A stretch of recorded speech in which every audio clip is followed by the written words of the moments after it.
Welcome to the Town Board meeting, June 20th. Please rise and salute the flag. Pledge allegiance to the flag of the United States of America and to the republic for which it stands, one nation, under God, indivisible, with liberty and justice for all. Emergency exits are to my right behind the town attorney and also the door you came in. Roll, please. Councilwoman Samoji. Here. Councilman Gutierrez. Here. Councilwoman Doyle. Here. Supervisor Prodi. Here. And let the record reflect that Councilman Morris is absent. Okay, I'd like to make a motion to to open the public hearing for the solar law. Second. All in favor? Aye. Aye. Any opposed? Is there any comment? Public comment for the solar law? Sharon. Sharon? Sharon Kroger. Statement number 1 is on behalf of the CAC. First, I have agreed to speak for the Conservation Advisory Committee Council, that should be council, which has reviewed the local law to amend by adding a new Chapter 121 to the Amenia Town Code. This is entitled Solar Energy Systems. The CAC was impressed with the thoroughness of this whole section, which clarifies and regulates Amenia Town policy. We also appreciate the effort that has been made to allow necessary flexibility for the farming community. My second statement is a personal statement. Secondly, speaking for myself, and I hope for many other residents, I would suggest one modification. In the language of Section 2, legislative intent, I would suggest that the word encourage be inserted so that it reads, the intent of this law is to encourage and regulate solar energy systems within the town. Damien, do you want to read yours? Sure.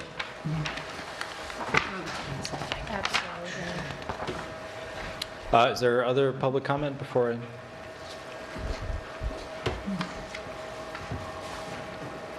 Good evening. I'm Stacy Mantle. I had a chance to go over the law, and I just had some questions. One being in Section 4 regarding screening for the ground-mounted solar systems. It appears that in the first paragraph, it says at the time of installation, there could be a 4-foot planting of evergreens, and then in Section A, subsection A of that, it says at the time of planting, the evergreens should be high enough to obscure vision. So to me, that it's unclear.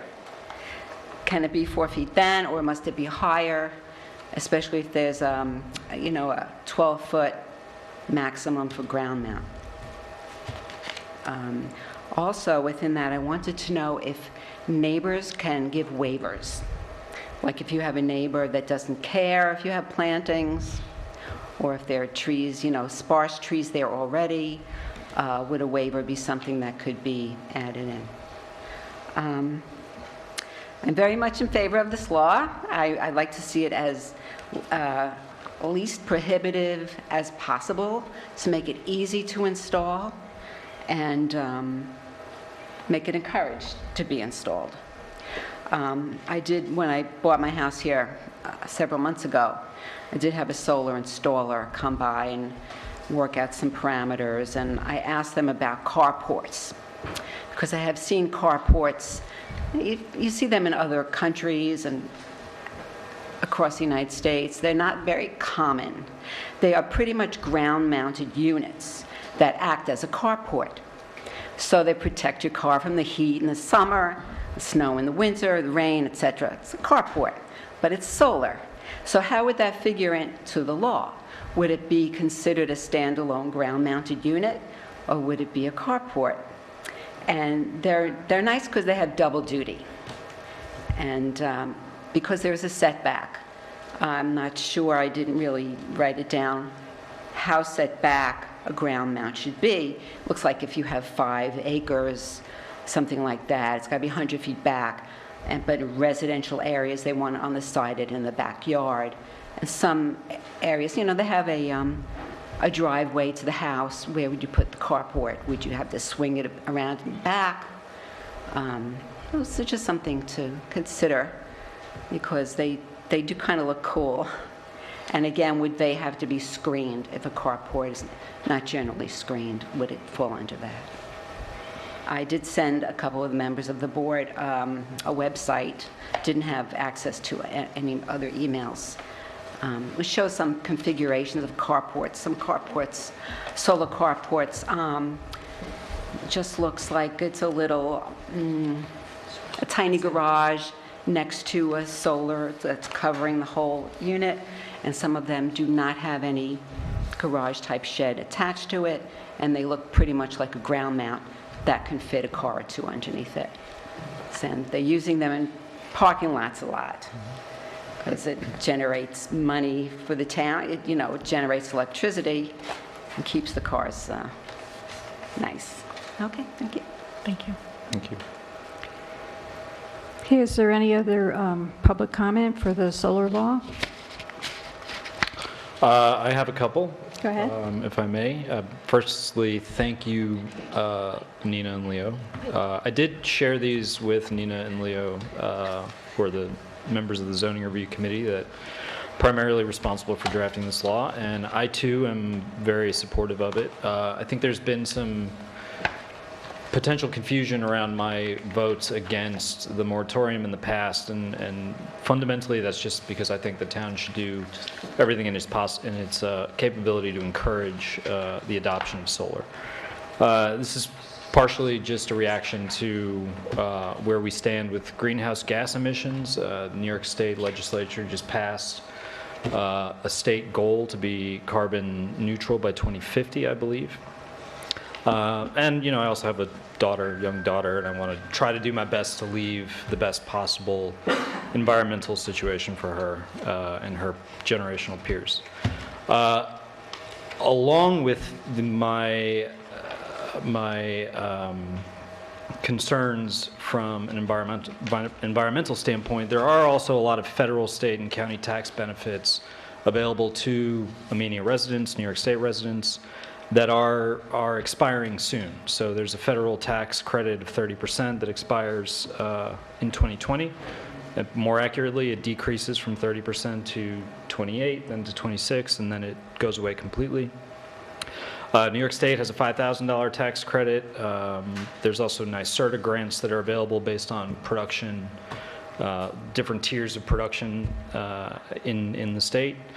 And then there's also a property tax abatement. So we put solar on our house back in 2016. We got just as an example, we got a $8,000 tax credit from the federal government, $5,000 from the state, $3,000 from NYSERDA, and then a $30,000 property tax abatement on our house. Those were very significant for our household finances. It was an important thing, and it did certainly encourage us to jump in and make that financial decision. More so than if those incentives weren't there. And since we've done that, and we heat with a heat pump, we've gone from using 6 tanks of oil per year down to 1. We've generated over 21 megawatt hours in 2.5 years, which is the equivalent of planting 383 trees. And our electric bill is basically 0, as low as it can go. All that aside, my primary reaction to certain aspects of the law are just about my general concern that the town would treat a solar array just like they might treat a swimming pool or a shed. And because I feel that this is a much more important, it provides a public benefit and a private benefit to homeowners, I feel like we should treat these a little more favorably than a standard accessory structure. And so I'm not sure if it's worth going through item by item some of my concerns. I think that would take a long time, but Will you send them to the, I did send them to. send them and- to the committee and also the town attorney? And we're not going to close the public hearing at this point. We're going to continue it to allow more people to, voice their concerns and upgrade the draft Sure. as we receive the comments. It's a very important change to our zoning laws, and I want to give it all the time that it needs. Did you guys want to speak at all, or? I think Ian was going to just sort of explain the basic structure of it, and then we'll speak after that, I guess. Okay. Yeah, I can, so we introduced the local law last month. Since then, we've received a number of comments, Dutchess County Planning, Planning Board, Town of Amenia, comments from individual councilmen. The suggestions and comments have been very, very good and very constructive and very supportive. So the committee, who is present, Nina Peak and Leo Blackman are both here. We are now starting to consider those comments, review those comments, and implement where necessary. As far as the local law itself, I can give a little bit of an overview of what it's trying to do, what its goals are, and what it is regulating. So essentially, there's two types of solar energy systems. You'll have photovoltaic systems, and you have solar thermal systems. Photovoltaic systems are overwhelmingly more popular. They are the type of solar panel that basically takes solar energy, turns it into electricity, which is then put into the grid. You have solar thermal systems. They convert solar energy into heat, and that heat is used to run an engine that generates electricity. With solar energy systems, there are essentially three type of installations. You'll have roof-mounted systems, ground-mounted systems, and you have what's called building-integrated photovoltaic systems. The building-integrated, that's where the actual the module itself is incorporated into the building components, so into the shingles, into the canopy, into the siding. It's actually pretty amazing technology. So those are essentially the three types of systems that we see, and there are two categories of regulation: a principal use and accessory use. I'll start with accessory uses because that's a little bit easier to understand, I think. Roof-mounted and building-integrated systems are all permitted accessory uses. Ground-mounted systems can be both. They can be an accessory and they can be a principal use. And that's based on the size of the ground-mounted systems. So if the ground-mounted system, the solar panel, if the square footage of the solar panel exceeds 50% of the square footage of the footprint of the principal structure, then it would be considered the principal structure on the property. If it is less than 50% of the square footage of the principal structure, it would be treated and regulated as an accessory use.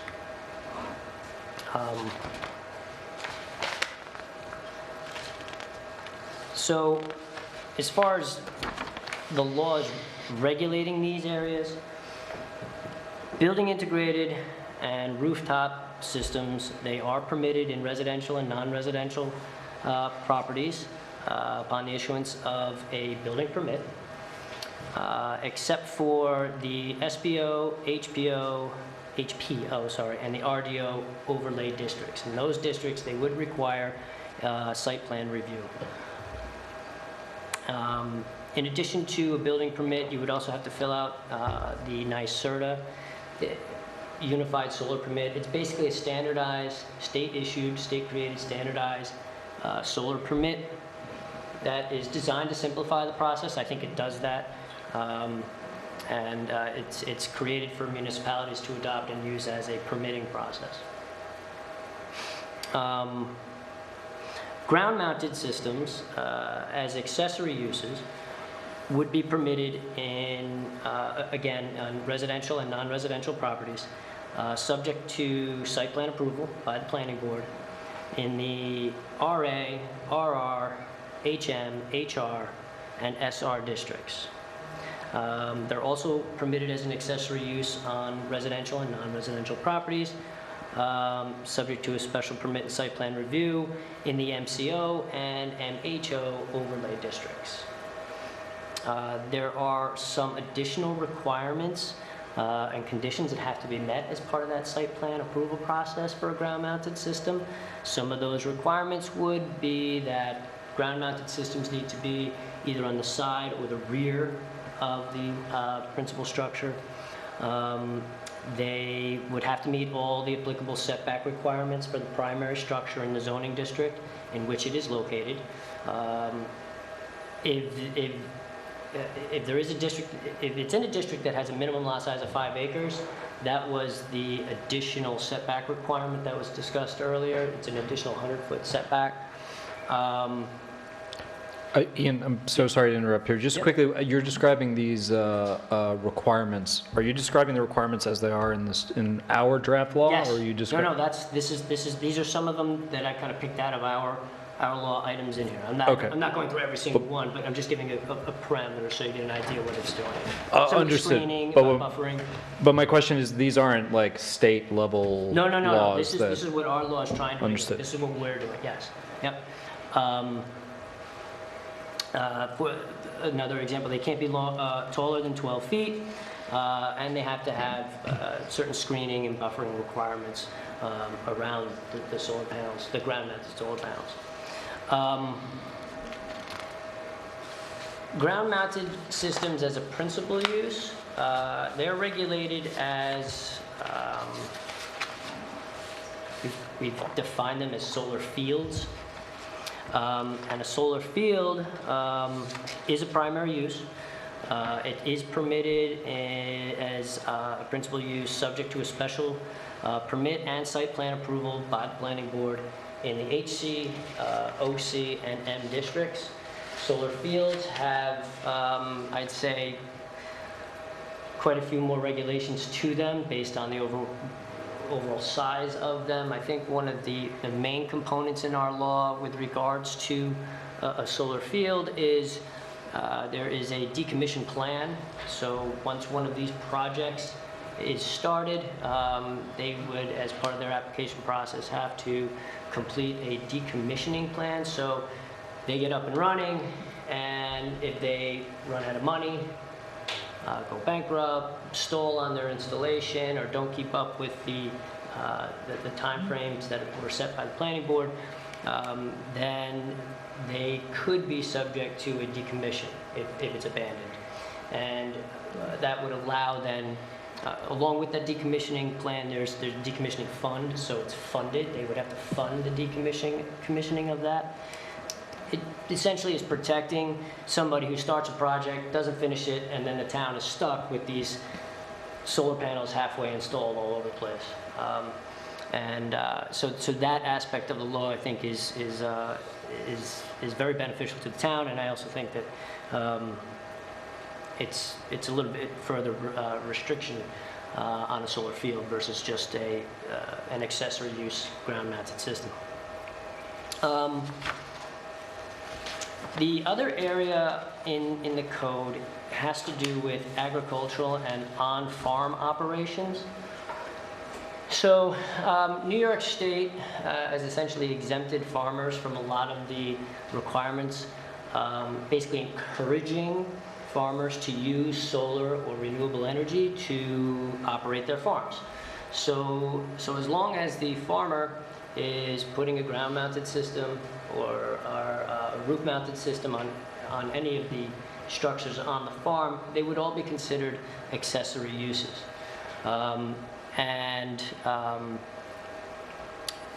They would essentially only need to obtain a building permit, and they would also, for a ground-mounted system, also be subject to a site plan approval, but it's a very, very streamlined, limited site plan approval, so as not to really cause any impediment to them using alternative energy to run their farms. So it's very beneficial for the farmers.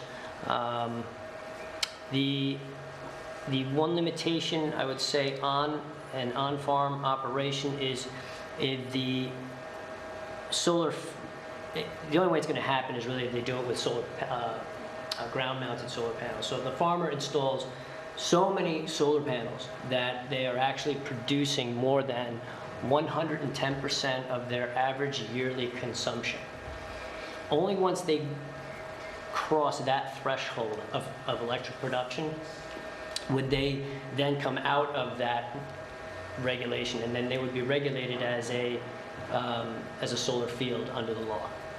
So that's a lot of electricity. It's an enormous amount of production, and which would require an enormous amount of solar panels.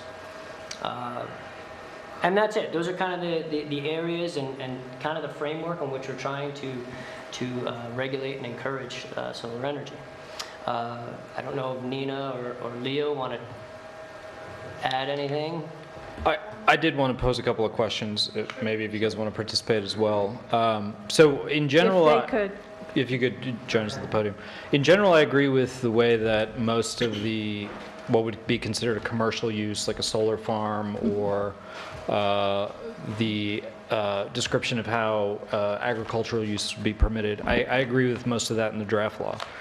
My primary concern is for homeowners, for people here in Amenia who own their home and, you know, just have the land that they have, but want to be able to participate in installing this technology. And so a good example of that are the screening requirements or the requirements that ground-mounted solar for a residential house have to be in the side or the rear yard. Ideally, that's clearly nice. It's less visible from the road and all that, but it may not be feasible from a solar practicality standpoint. You may not have good sight lines. It may be far less economically viable to locate those panels elsewhere. Some of the screening requirements about evergreen trees being planted in front of your solar array seem to maybe defeat the purpose or dilute the efficacy of a solar panel if it's impeding any sunlight from reaching it. And so those are my primary concerns. Again, I highlighted a number of them. I'm not going to go through all of them, but certain things like trying to legislate how much glare a solar panel produces, or the color of the conduit that runs down, you know, the side of your house.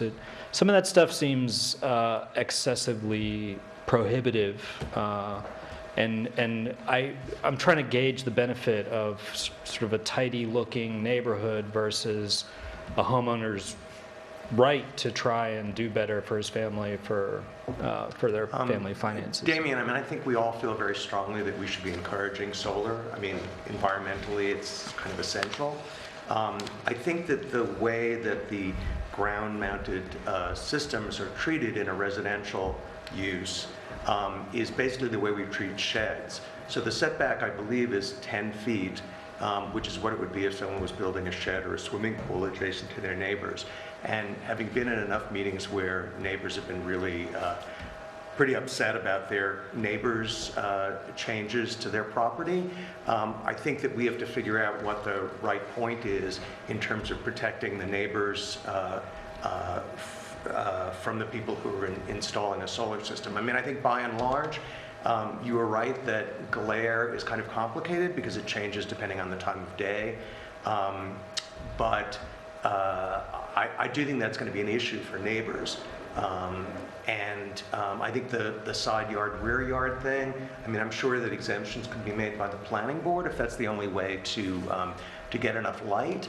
But I think that we have to make some effort to not piss off everyone adjacent to whoever's putting in a solar system, because I know people in Amenia have a tendency to be pissed off. So I think it would be wise. I mean, I certainly think that we can change the specifics of this, but I think we have to consider the neighbors as well as the installation.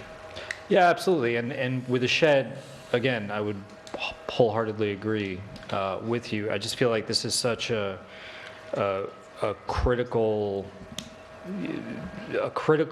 effort that we should be encouraging here in town.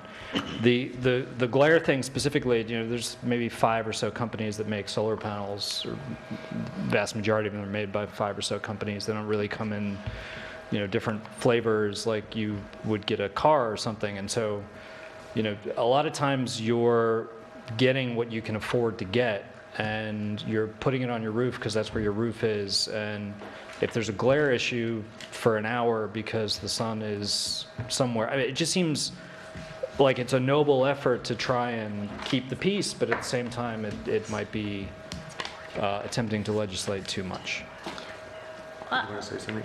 I think like anything else, I mean, what the law does is it tries to achieve a balance between individual property owners' rights to do what they want to on their property and the neighbors' right to enjoy their property. So the planning board would have discretion to, if there was no other practicable solution to installing solar panels in your front yard, the planning board would have the discretion to be able to waive that requirement, but by and large, the consistency of knowing that the regulations stipulate, like any other accessory structure, these panels would need to be in the rear or side yard. That's where the law is, but like I said, the planning board would have some discretion if there was no other possible solution. So it's not a no. It's just a regulation that tries to achieve a balance between everybody's rights to enjoy their property the way that they want. And we understand that there's a strong inclination to support the solar regulations, and that's why there is some discretion on behalf of the planning board to be able to waive some of those requirements. I was going to also mention that the screening should probably, we really should probably re-examine the screening. I know that when I was on the zoning board and we talked about cell phone towers, that there were a lot of issues with that, but one in particular was the way they met the ground, that there had to be a fence, which for a solar field we're saying is required because it's a pretty large electrical installation. But I think that the idea there was that there would just be an evergreen fence around the base. And since it was a fairly tall structure, I'm not sure how much help that was to the neighbors. I think we have to figure out here is in a residential neighborhood, presumably there is some screening between, I mean, there are some existing plantings between neighbors typically, and I just think we have to figure out a way to word it so that we're not requiring everyone to put a square of evergreens around their solar panels. I think both the issue of blocking sunlight and also that I think very often a square of evergreens is probably more disturbing to the neighbors than the panels might be. So since I have 60-foot tall hemlocks on my property that were planted as a fence, I kind of know how quickly that can happen. So I get that. Yeah, understood. And again, I think you guys did a great job. I said at the outset, I recognize that there is a process for those who may fall outside of these guidelines. They can go before the planning board. They can request an exemption. I'm just asking all of us to maybe try and find a way to tone down certain aspects of this that might keep a handful of those people from having to go to the planning board, from taking that additional delay. Again, a lot of these incentives that exist today are expiring very, very soon. And so that process, just going before the planning board, having the site plan done, getting it reviewed, getting an exemption, that's months, and there's not many months left on all of those incentives. So one of the other things I flagged was the description of what angle is permissible for a roof-mounted system. And so I believe the draft law said that the panels had to Align with the roof. align with the roof angle. And again, you know, it's not somebody's fault that their house is facing the direction that it's facing. A simple 5-degree tilt might mean a 20% increase in their solar production. It seems to me a negligible difference, and you know, probably not so offensive to most people's neighbors that that's something we may want to consider being a little more lax about. Yeah, because I think like a 45-degree tilt or a, you know. Well, again, I said that in my comments, like, we don't want people creating wind sails on their roofs either, and there's probably some New York State building code that governs maximum tilt, but Right, okay. Yeah.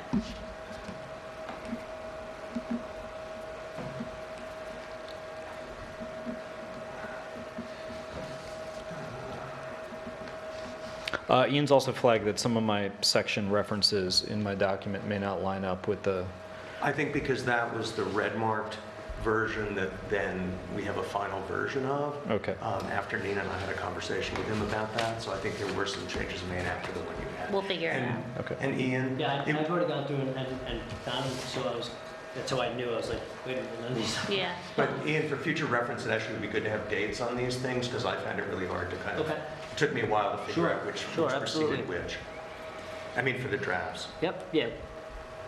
The very last thing was a reference, it's at the very end of the residential section. All of my comments, by the way, are on the residential, not the, I think you guys did a great job with the commercial aspects of it. So the last was just a mandate that anything in the public right-of-way, or there be a prohibition against any new infrastructure in the public right-of-way.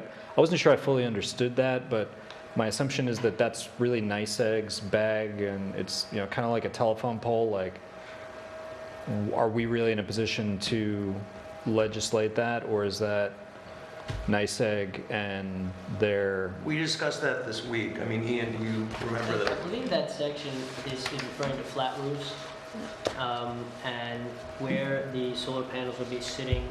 No, not the No, not no, the no. not the viewability from the public right of way. There's a reference to infrastructure in the public right of way. It's at the very end of, I have it as page 6, section 3, D3B. Section D3. Yeah, it's not going to match it. It's What was like the section again? Section 3? section 3, D3B. Am I, you know, NYSEG has to come to your house and approve your install and change your meter and do all that stuff. And, you know, a homeowner really is in a position to say, no, NYSEG, you don't need that extra bit of infrastructure, whatever that might be. NYSEG has a general easement for all their infrastructure currently in the town. So I wasn't really sure what that was a reference to. Okay, I know that we discussed it and that it had to be written differently because it was. Was not clear. It wasn't Yep. clear. It was like a conflict between, well, exactly that. I mean, between the utility right-of-way and the homeowner, and I think we just didn't do that well, because I think they're I really found it. can't. Oh, good. Connection to the public utility grid system must be accomplished without additional infrastructure in the public right-of-way necessary to connect such system to the grid. Yeah, it's just not clear, but we'll fix it. Because I think the point was that the public right-of-way is also the utility right-of-way, so exactly what you said. Cool. Any other questions? I had a question from the planning board, their comments, if you go down to specific comments, and number 2 under definitions, and just wondering, when they say, you know, their complaint is that solar field systems are ground-mounted solar energy systems that occupy an area greater than 50% of the footprint of the primary structures. So they think that's confusing or whatever. Is that example that you used stated earlier about 50% being a neat and tidy way of saying that's an accessory use or that's a primary use? Correct, and we talked about this definition as well, being more clear as to saying that if it's the only use on a vacant parcel, that it's the principal use. Where Ian? that it's the principal use. Could you Okay. speak into the Oh, microphone? I'm sorry. Just trying not to block anything.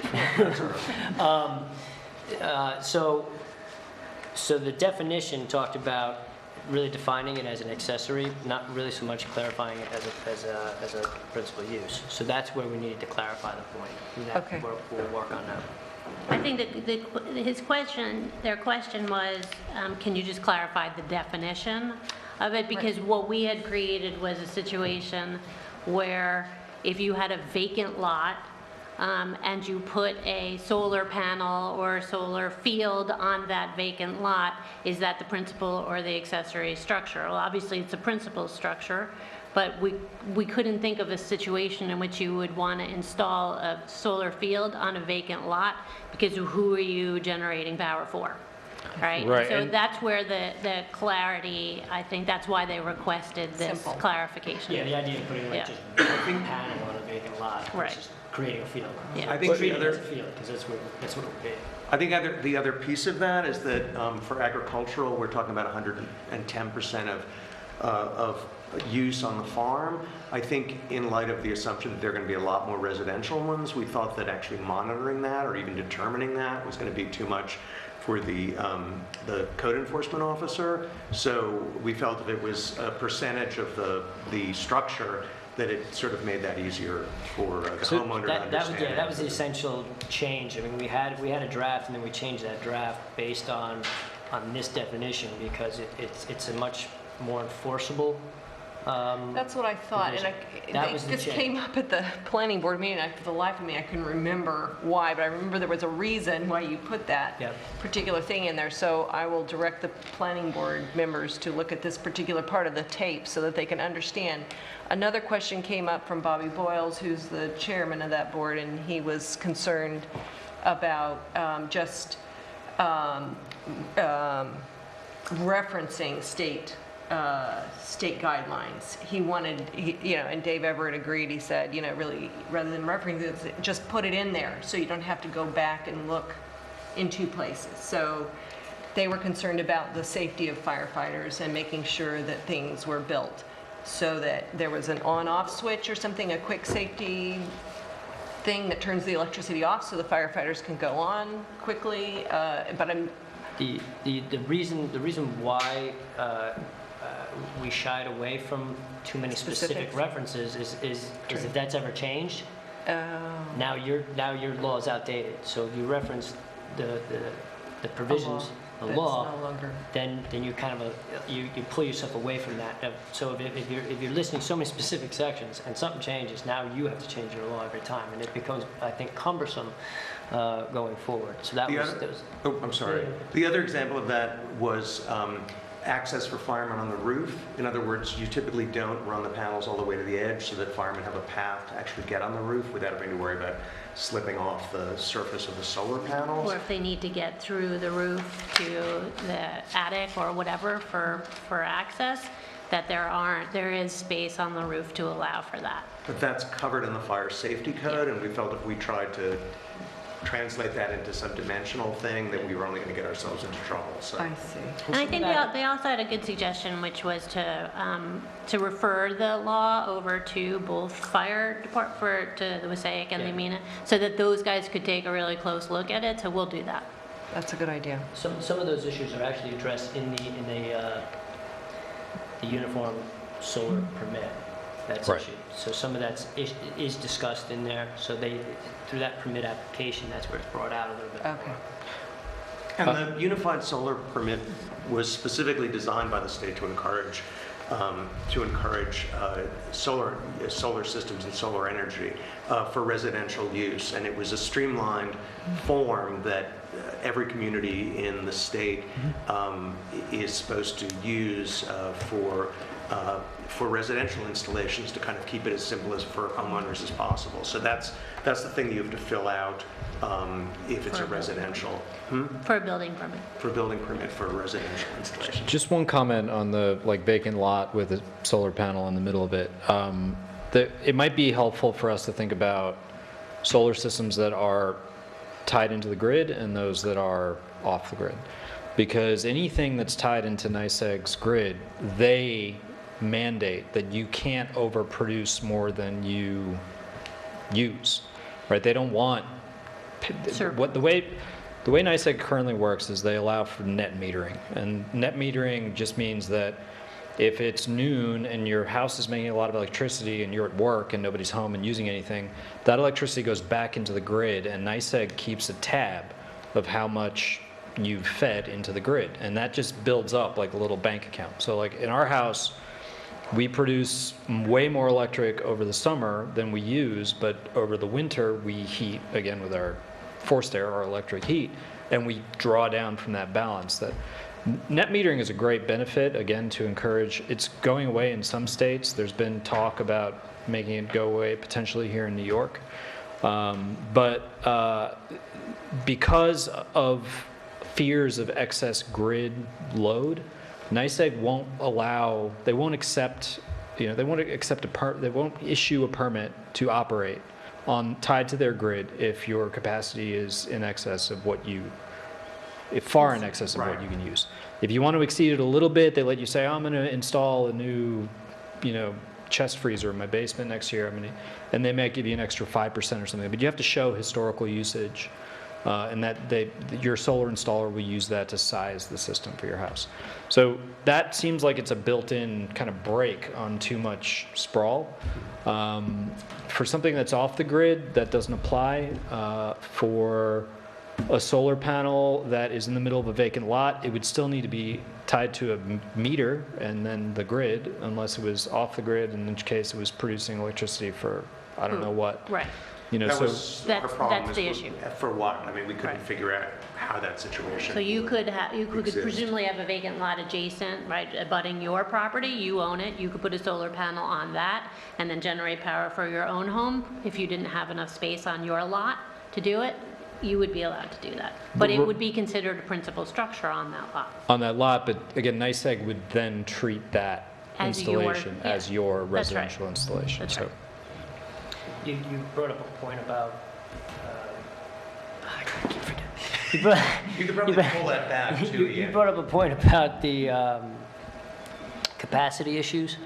And one of the comments we received from Dutchess County Planning was the location of three-phase wiring, essentially. right, which is cabling. critical for commercial use. Like if your intent is to develop power to sell back to the grid, That would be the first step. Where's your three-phase? Where is your three-phase? That's right. Where does it exist? The next issue, which I discussed with them, was what's the capacity? And currently, there isn't sufficient capacity anywhere in the town to support any sort of commercial level operation. Right. So not without some significant upgrades to the infrastructure would you be able to see, any large-scale solar field, which probably is not far down the road. It's just not here right Yeah, now. and again, all my just comments previously were about residential applications and that, But that is an issue because Cricket Valley, the infrastructure was redone to kind of tie Cricket Valley in, but we would have to have a similar, not quite as big as that, but we would have to string, the Dutchess County Planning gave us a map of the power right-of-ways, and presumably the NYSEG could decide to put in some higher capacity cabling in those right-of-ways, but at this point they don't exist. So I think until they do, it's unlikely that we can have a solar field in Amenia. And so the map that Dutchess County Planning provided as part of their comment was helpful, but we went back to them and we asked them, can you produce a couple of maps for us so that we can better understand where the three-phase lines are and how that relates to parcels of a certain size and within certain zoning districts, so that we can kind of plan for that in the future, should there be sufficient upgrades to the system to allow for a large-scale solar field. We want to be kind of forward-thinking about this, even though it's not available to us now. We want to plan for it in the future. So we just got that map. We'll take a look at it, and you'll likely see some changes to the text as a result of that.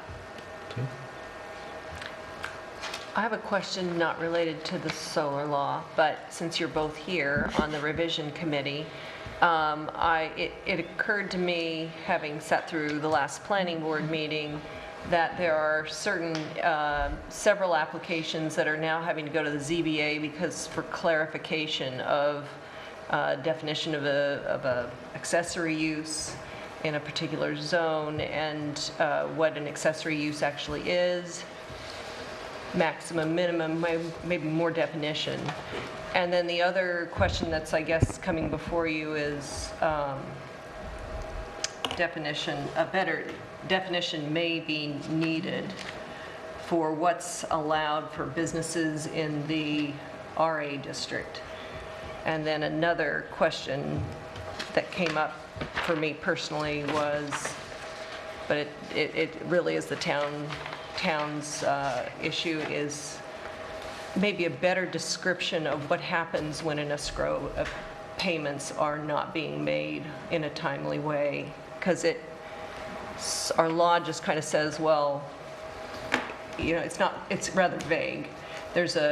You can challenge your fees and come to the town board, but it doesn't actually say how to do that. And it came up a while ago. But I thought if we just kept a list of these things that maybe could be tweaked ever so slightly or improved upon, perhaps that would cut down on the applicant having to go first to the ZBA and getting, confusing.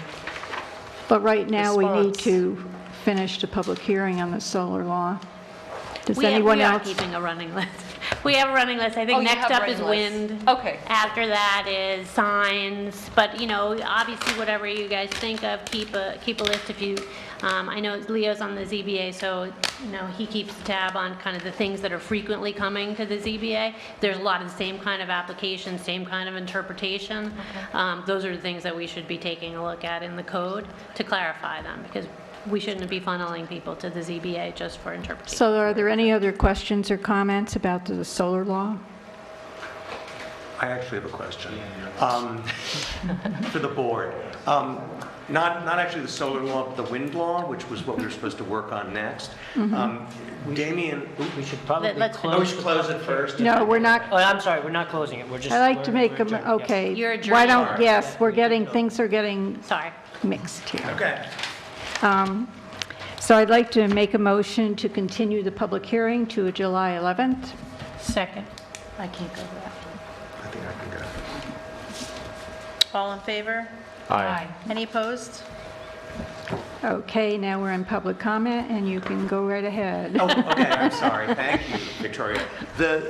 We were discussing when we started to look at the wind law, it's sort of a similar issue to what Damien was describing in terms of the solar law, in terms of the public benefit and how visible should it be. And I think that's really a town board issue or a town board discussion in terms of the impact of that. I mean, there are lots of communities further upstate that have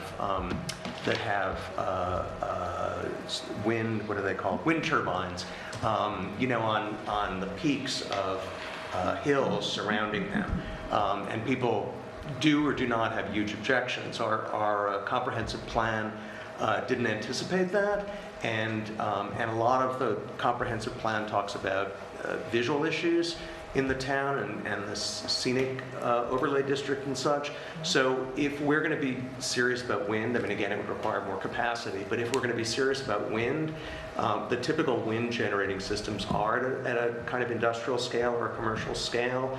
And I think since we're primarily a valley, the only place it would be viable to do that is on higher ground. And the way we had sort of started off thinking about this was that We probably didn't want to allow it based on the kind of scenic corridors that the town has created.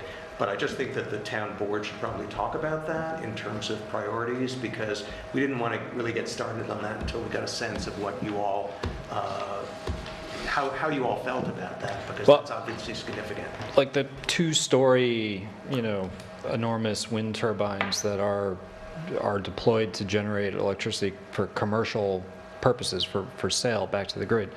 Like, I think we can think about those differently than, the diameter wind turbine that a farmer might put on their farm to generate electricity. I mean, they're just from a scale perspective, they're very different, and we can consider them different. Right, but just be aware that the scale is not typical, for the commercial ones, is typically not 2 stories.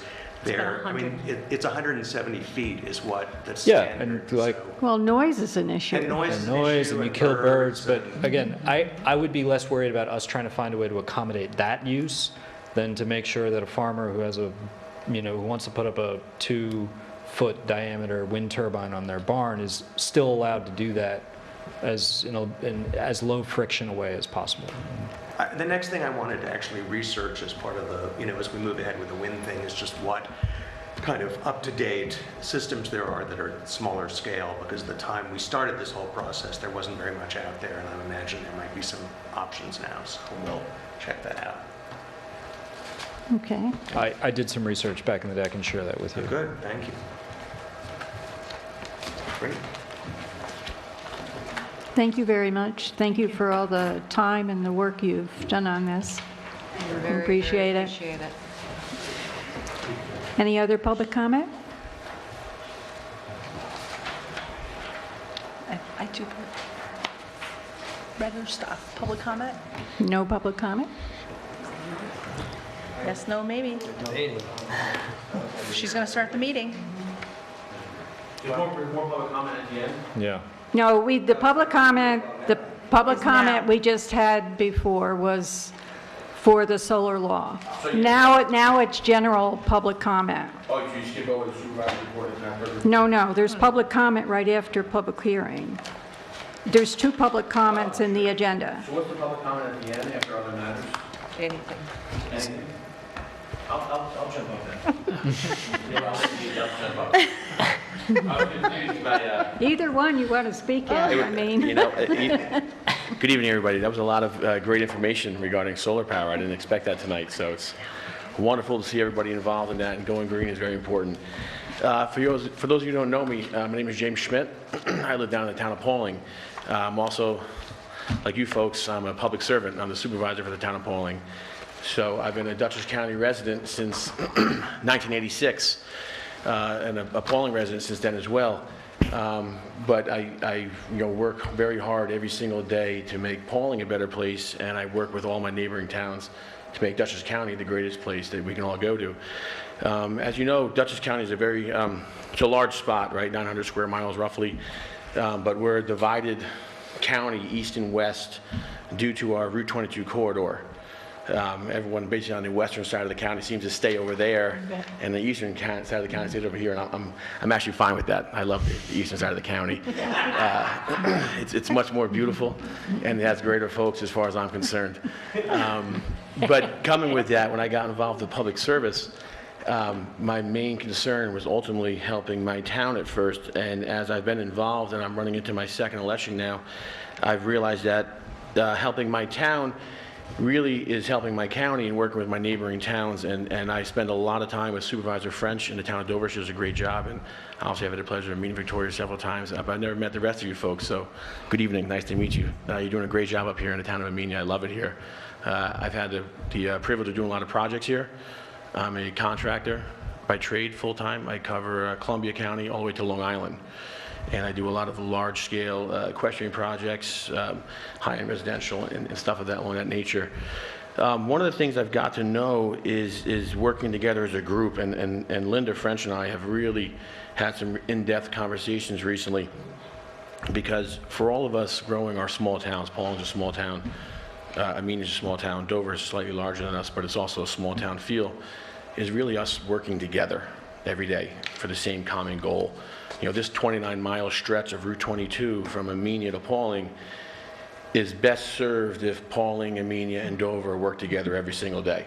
And Linda and I have forged that kind of relationship, and we're working hard down there. Some solar power in Dover going on over there, probably not quite the same spectrum of what you folks spoke about, but shared service is important to me. And I think it's beneficial. I know it's beneficial for us town boards to work together in shared service projects, where it be ambulance services. I know we pay a lot for an ambulance, and I know you guys work hand in hand with some of the towns around you. And I just wanted to come tonight just to speak briefly. I don't want to take too long, because I know it was a long, drawn-out conversation regarding solar, but a few topics that really are near and dear to me, and I think could be beneficial to all of us. So working together on a shared service stuff, moving into the budget season on an ambulance service is something that could serve us all well. We're straight up, due north, due south on the corridor. I believe sharing a service with the assessor is another important goal.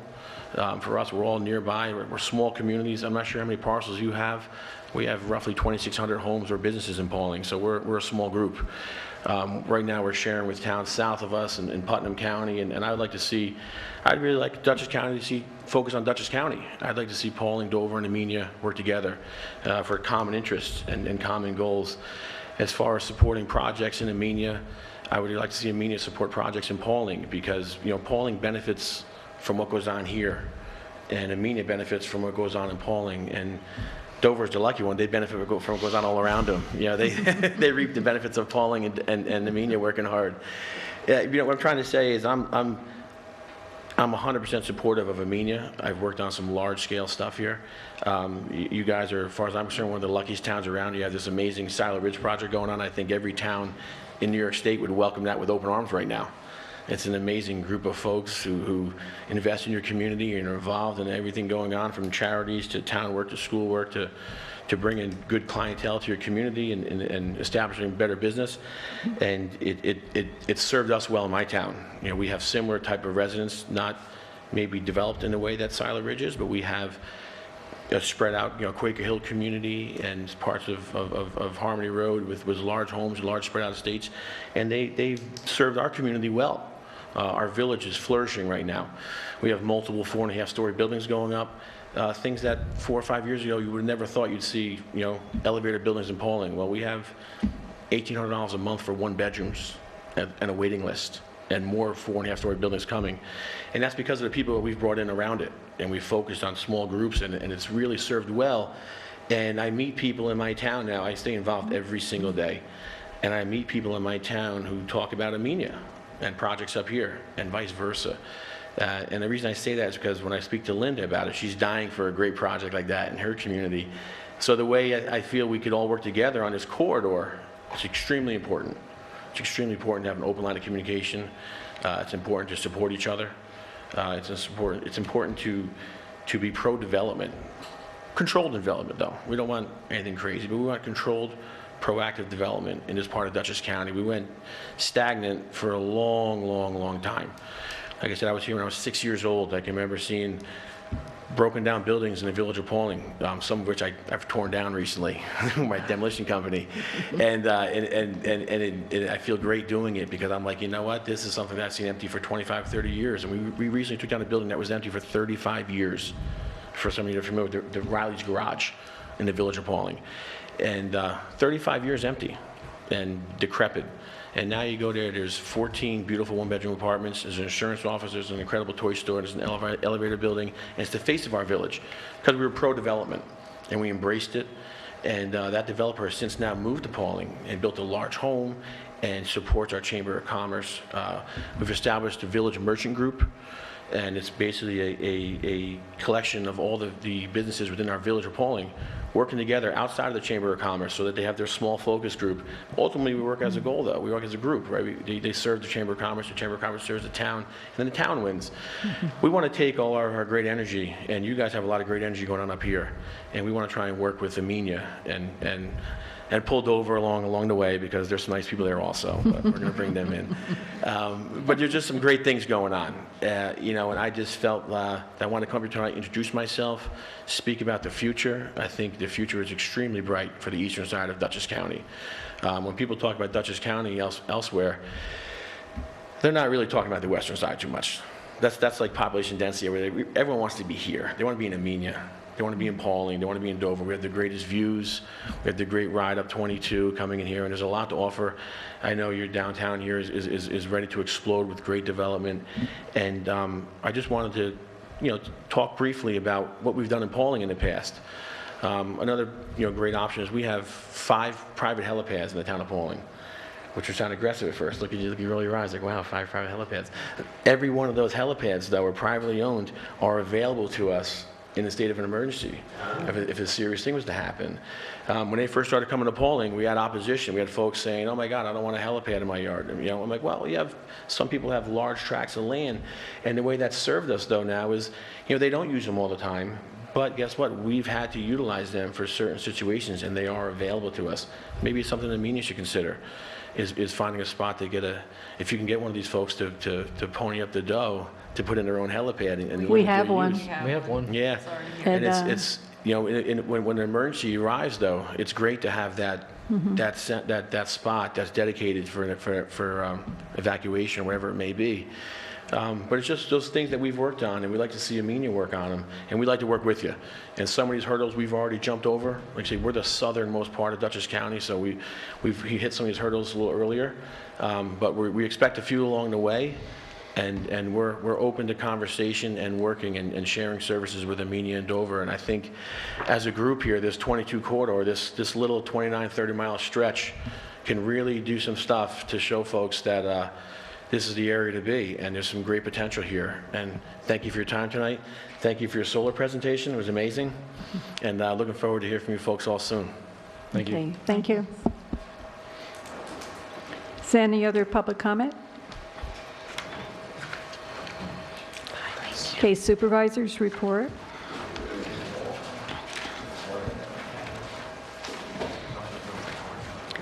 Wassaic Trail to the Train update.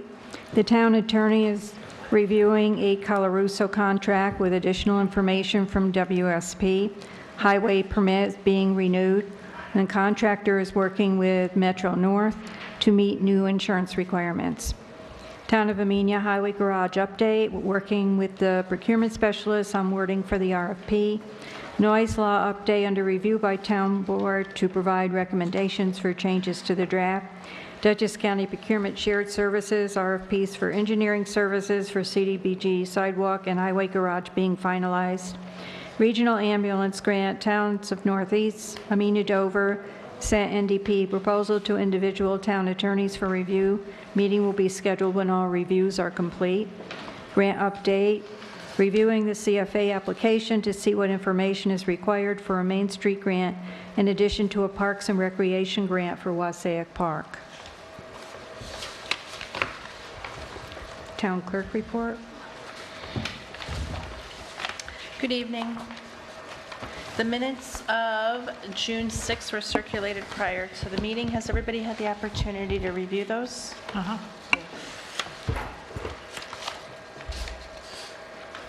Make a motion that we approve the June 6, 2019 minutes with a couple of corrections on the third page. Under town board comments, Doyle remarked on the amount of mortgage tax received, and Boardman could be changed to Borden Park, B-O-R-D-E-N. Spell correction took up our Spelling, neighbor. right? And the 10 Mile River is T-E-N, Mile River, spelled out. And a class you will be taking on the use of Hudson Valley Resource Mapper would be my suggested corrections.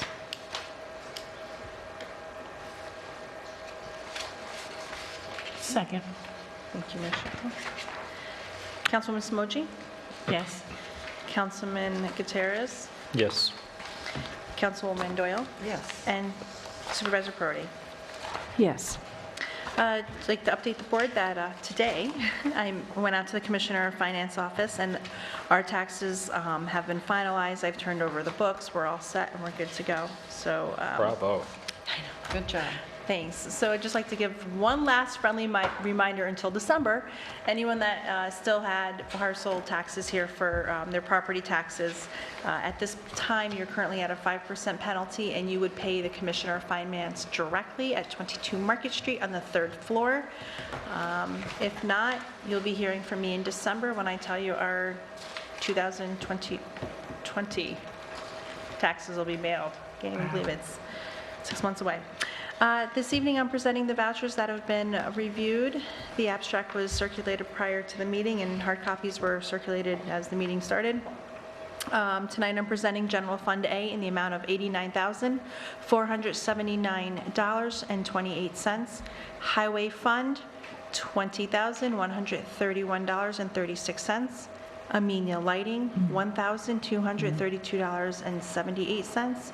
Wasake Lighting, $455.79.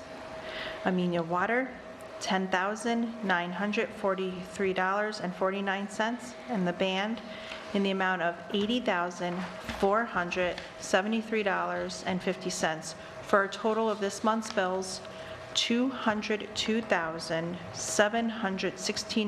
$202,716.20.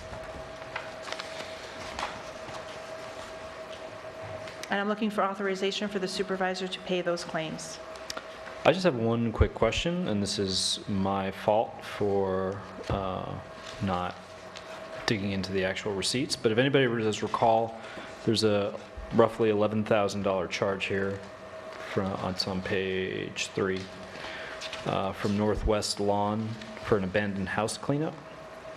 Yeah, that was, Victoria, you, That was a property that is an absentee owner, and that, excuse me, that amount is going to be re-levied onto the property, onto the homeowner's taxes. But at the time, that particular property, water was coming off that property and going into the neighbor next door basement, into the backyard. They had water rats the size of small cats. It was a really terrible situation because of the garbage left at the house by the owners. We have sent multiple letters to the owners. They are nowhere to be found. They haven't paid their taxes in a few years, so the county will probably be taking over the home. But it was a very, very unhealthy situation for the neighbors. Got it. Thank you. I have a question. I apologize if you already went over this. I maybe just forgot. Panic button installed in the assessor's office? Is that Part of Why the do they alarm. need- We have Panic everybody on the bottom floor and upstairs, they have panic buttons. That was the only room that didn't have one. Okay. So there's one Is in that the part of the bookkeeping security office. system or Yes, something? it was an additional security. Okay.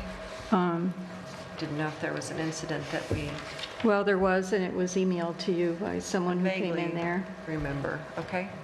who's been in all of our offices, Okay. causing havoc. So we have panic buttons for all the departments on the ground floor and then upstairs also. So I'll move that we pay the claims as presented. Second.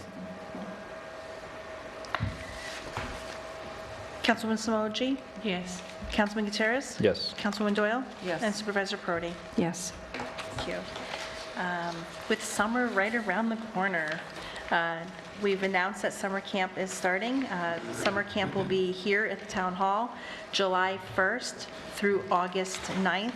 With that being said, outside in the vestibule, you'll find the summer camp applications. They're available for pickup. Upon completing and putting in the payment, you're welcome to drop them off to the town clerk's office during regular business hours. Should I miss you, you're coming in after hours, right on the outside of my door. I do have my secured mailbox where you are able to leave it there. So please have your forms completed with all the supporting information that's required and your payment, and you'll be good to go. And before we know it, it'll be fall, and I do believe we have a dance program that we usually offer, and at this time, I'm seeking permission to go ahead and advertise for the position of a dance instructor. Make a motion that we advertise. Second. Michelle? Councilwoman Simoji? Yes. Councilman Gutierrez? Yes. Councilwoman Doyle? Yes. And Supervisor Prodi? Yes. Great, so I'll get that out. It won't be due the next one, it'll be due the meeting thereafter, because we got the July 4th holiday, so I'll know I'm going to miss that deadline, I'm sorry. So we'll get that out. And that'll conclude my report for this evening. No, well, Oh, congratulations to all of our graduates that are going to be coming through in the next week or two. We won't have another meeting. So I just want to give a special shout out to all of our Weebatuck grads. Yeah. Sorry, just make sure I congratulate all of them. It's going to be a good time for Okay, under committee students. reports, I have a highway report from the highway superintendent. Everything is going good. We have been out mowing and weed whacking, guardrails, blacktop patching, and trimming brush along the roadways. This month, we have the shared service paver and roller. We have been busy working on separate road, replacing drainage pipes, and have done some chimming with the paver on this road and others to prepare for sealing. Are there any other committee reports? You want to go ahead, or? no, go ahead. Okay, so we had a CAC meeting last night. We reviewed the natural resource inventory with Dave Reagan by phone from California, who was the major author of that, and we are going over it chapter by chapter and hoping to get it approved by the town board. And we did a little work on the Hudson Valley Resource Mapper, learning how to use that new tool, and they have offered at the New York State DEC to help us with mapping and whatever we need to finalize our natural resource inventory. So Dawn Marie did a great job making copies for everybody so they can redline their own copies, and we'll send a copy to or I'll get the email to the DEC guy who offered to help us with that. We also talked about the solar law, and that was reported on earlier. And we went to and discussed pending ZBA issues and how those laws might be clarified or improved to make it easier. Then we also went to recreation. Right. Are you going to report on that? I had a few items, but I'll see if you cover them. Oh, go ahead. Okay, so the two things that I heard that they wanted feedback from the town board was, first of all, they wondered how much we're currently paying for the security cameras at Beekman Park. They seem to be concerned about vandalism and that the concession stand wasn't fully, there's like a gap between the, if you have the padlock on, you can still open it at a certain degree. So they expressed, great concern, as they have at the last few meetings, about the lack of the use of the concession stand, that it's nobody's able to use it and it's a lost opportunity. I think maybe the town board members should go down there and take a look at the whole state. Apparently it'd have to be really cleaned and upgraded in order to be a useful, functioning concession stand at this point. I don't know, I haven't been there, but they were concerned about the cameras, the security cameras, and how much it cost us to put those down there. I couldn't remember the add-on cost when we decided to include.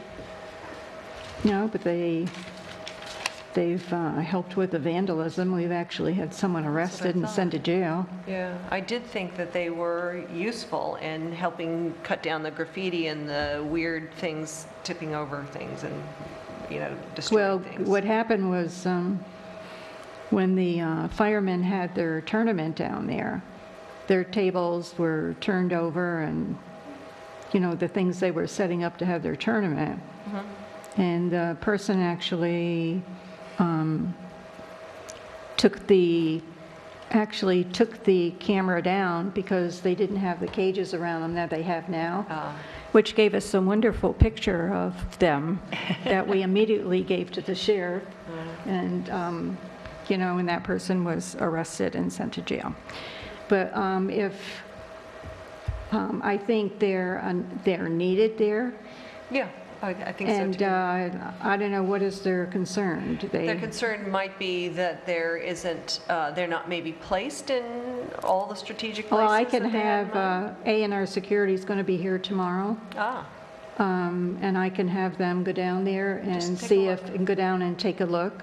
and maybe recommend, is the concession stand secure, or are there some more measures? I don't know if they look at overall security of structures. They can look at that, and I think I can give them the name of the locksmith that we use, so he can replace the lock on any of the locks that need to be replaced down there. Might be a little construction that needs to be done to make those things, well, at any rate, that would be great to get that feedback back to them. And then they had a concern that the playground, the little small playground, they were experiencing some foul language from some older kids that were hanging out down there, and little kids who were jumping off and maybe not being supervised as carefully as they could be. And they wondered if there was money in the budget for a constable, and whether that would be within the definition of their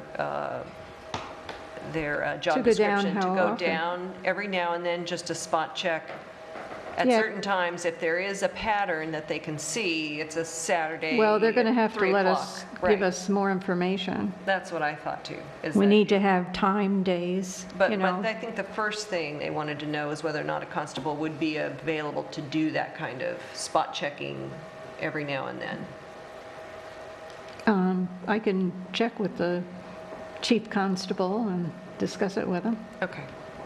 That's what I recall of their concern. And they also wondered if we didn't have a sign that specified no foul language, and it does. It actually has that on the sign has right that down on there. the So that sign. can be enforced to what degree they can. And just worth noting, before we turn our playgrounds into jail yards, don't be a jerk at the playground. Just be a nice person. It's not I that met a hard. lovely young man down there, and he was jumping, but he was the reality is, it's a playground and it's being used, and there are worse things that could happen, but. Pauling actually uses their constables, and they police They the do? parks. They go He and just do missed- spot checks? Yeah. Okay, so, not unheard of. That's all I have. Oh, okay, they gave a rundown on the basketball down here, the basketball court. They've got all the equipment and stuff, and I think they've said they dug the holes, and the Yeah, the highway department helped them highway with that. dug, and they were ready to put them all in. It was just a matter of coordinating with themselves and getting it together for that. That was one thing that they brought up. Another thing they brought up was that they thought it might be a good thing to have a townwide, like, tag sale or fair-like, where people would come, all the residents of the town, they could come and they could have like a little tag sale thing, or if you're a church group, you could do your church, or if you're a Would have tables? have tables, yes. And anyone like that, like Boy Scouts, Girl Scouts, I don't know, hunting clubs, knitting clubs, what have you, just to come down and have like a very good town day of celebrating, and using this big field down here for that. That was their thought. They were thinking before school starts, end of August and September, before school starts. It was just talked about as to whether or not that might be a possibility of doing that. So I thought that was a good idea. I think it's a nice community event, and we could have people come to that. Also, the John Lamb tournament was last Saturday, and I did go, and I didn't wear my baseball cap. I'm sorry, I left it in the car. But I wore it that day, and they had a good time down there. Victoria's looking at me because she goes, oh, she's so excited about baseball, this gal. So, Yeah, I was down there from 8 to 2. It was That's the great. That's the lady who's excited about baseball, but it was really great. But what I really liked was, I really liked the community that was down there and the folks and how well organized it was. From the people who set up the little hamburger hot dog stand and to the teams that were playing and the folks and the adults and the kids. And it was just so well run, so pleasant. And I liked it because when one team, like when they finished their playing and the next team was supposed to be coming in, they were coming in like in, I would say waves, but not necessarily, but you know what I'm saying, in and out kind of thing. And it was very nice. There was no confusion, no screaming, no carrying on, no foolishness. And I totally enjoyed it. For the time that I was down there, I totally enjoyed it. And I told the head coach, Chris Milano, and his wife that I think they did a wonderful, wonderful job. And the people and the kids were down there. And I loved seeing all the kids from Amenia with the red hats and their little shirts and stuff. So you could look out on the field and you could see if you recognized your town shirt. And you could say, oh, well, that's our town playing. I could look out and say, oh, that's our town playing, the guys in the yellow shirts, or whatever it was, because I don't know who they were. But I could recognize our people, and I thought it was really wonderful. So they've done a wonderful job. And this Saturday is the final day that they do it. And come on down and see it. And they'll be giving out the I guess it's the awards or how it goes. When one group finishes, like their age group, they finish up, then they present the stuff, and then the next age group, and it just goes on like that. So as a big baseball town, was one of the first things I ever learned about this town was what a huge baseball town it is. I mean, people love baseball in this town, and it goes back generations. And so I mean, I like baseball. It's nice, too. But, so it was really great. And I like to encourage people to come. And if you have young children, reach out for next year to sign them up for any of these things. They have the girls' softball. They have this girls' softball down there. Oh, they have the cutest outfits. I wish I was size 10 again, because I would get it out. It was so nice. It was so nice. And it was in our town color. So I knew they were our girls. So that was very good with the Rec Commission. We did that. And I'd like to really thank this Recreation Commission board that we now have going there. We have 5 people on the board right now, and they're all enthusiastic about the town. They're all enthusiastic about whatever events are going to be coming in and going on to work with us. Oh, and the senior picnic is coming up on July 27th, Saturday. And the head coach, Chris Milano, said he's going to get some youngsters to be from his baseball group to come down and volunteer with us, just to do a little bit of this and a little bit of that, just a little community involvement. So I thought that was really great. It was really great to hear people say, well, we want to be involved. And they all said we want to be involved, and they want to come out to as many town events that they can come out to, and we can go out to as a board, go out to as many town events as we can. So that was really good. I was very happy with that recreation meeting. Also, I have here pancake breakfast and bake sale at the Wasaig Fire Department, Sunday, June 23rd, 8 to 11 a.m. Eggs, omelets, French toast, pancakes, bacon, sausage, home fries, coffee, juice, and baked goods to sell. So come on down and go over there and support the local fire department. And and let me see, I told you that.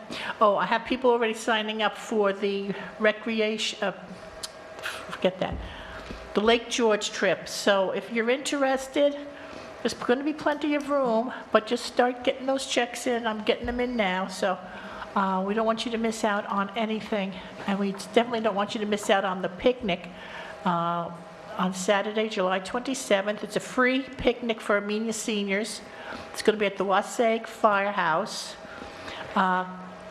Cousins Cafe in Wingdale is going to cater it once again. And if you were there last year, you know what a great job they did for us. And then, the ladies of the auxiliary at the firehouse will help us put things together, but you're always welcome as a volunteer to come. And let me see, who else? Oh, Megan, with what are those people? Town garage people. Chamberlain with the town garage people, yes. They will come and they will, very nicely, you hear me, Megan, honey? Come again do it every year. and pick up all the supplies that we will have upstairs in our room there, and then they'll transport them for us and everything, and then return them to us when things done. And basically, that's everything I have. So I just hope you all have a wonderful summer and a wonderful 4th of July. Please be safe on the 4th of July. Please be very safe. Also, I was going to ask you, Victoria, the 4th of July is... Our meeting is July 11th. Thank you. Oh, okay. We'll be having meetings on July 11th and 18th that month, next Okay. month. That's good. I just wanted to be sure about that, just in case I have to put down my hot dog and come here. So I once again, thank you. Thank you to all the seniors that participate in everything, and thank you to all the people who supported the baseball and everything this year. It's wonderful, really wonderful. Resolution number? 37. Transfer of funds for June 2019, whereas the town board has the authority to transfer funds when necessary or unanticipated to amend the budget. Whereas budget amendment, the general fund increasing expense line 16704.01.068, central print mail postage by $3,000, and decreasing expense line 19004.01.049, special items CE contingencies by $3,000 for unanticipated costs of replacement postage meter. Whereas budget amendment in the general fund increasing revenue line 3089.01 state aid other by $48,370 and increasing expense line 16204.01.155 building CE CDBG by $26,015 for CDBG ADA grant reimbursement from Dutchess County for 2019 expenses. Now therefore be it resolved that the town of Amenia authorizes a transfer of necessary budget lines to process the transactions. I make that motion. Second. Discussion? None? Okay. Councilwoman Smoji? Yes. Councilman Gutierrez? Yes. Councilwoman Doyle? Yes. And Supervisor Prodi? Yes. I don't have any other matters. Is there any other public comment or town board comments? No. Then at this time, I'd like to make motion to go into executive session Second. with the town attorney. All in favor? Aye. Aye.